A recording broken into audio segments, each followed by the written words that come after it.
opened fire on his principal. Then in tonight's 8 on Your Side medical report, you are never too young to know the warning signs for stroke. One Bay Area man learned that all too well. Not have to be a senior citizen to suffer from a stroke. No, it can happen at any age, and one St. Petersburg man knows that all too well. Coming up in tonight's 8 on Your Side medical report, the warning signs you should watch for no matter what your age. In tonight's 8 on Your Side medical report, why it is so important to know the warning signs of stroke. Knowing what to look for and calling 911 immediately can make such a huge difference. Medical editor Irene Mayer joins us now from the Tampa newsroom with more. Irene? Thank you both. If you think stroke is an old person's disease, think again.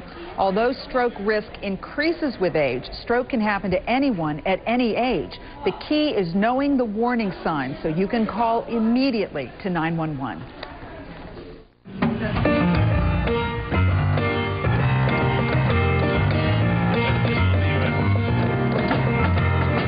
Joe Washington knows his way around a keyboard. That's why the 48-year-old St. Petersburg musician thought it was strange last April when he had to finish playing a set with just his left hand.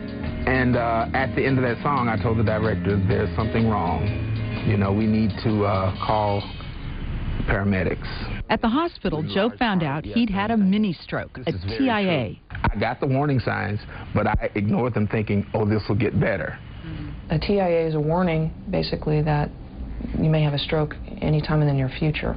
Neurologist Christy Minetti says African Americans are at twice the risk for stroke compared to whites, and they are more likely than whites to die of a stroke. That's why the American Stroke Association has launched a new campaign to increase stroke awareness in African Americans. Joe had several warning signs, but didn't think they were serious. You know, that's why I was like, there's no reason to panic, you know, to really go to the hospital or call a doctor right now.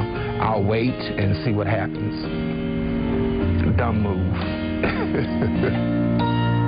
The warning signs of stroke include sudden weakness on one side of the body, sudden difficulty talking or understanding speech, sudden difficulty walking, sudden vision problems, and sudden severe headache. For Joe, those warning signs are now like a song, one with a tune he'll never forget. You can read more about Joe's story in tomorrow's edition of For You in the Tampa Tribune. Plus, find out how a Bay Area man lost 70 pounds. All that and more in tomorrow's edition of For You in the Tampa Tribune. Back to you. All right. Thank you very much, Irene.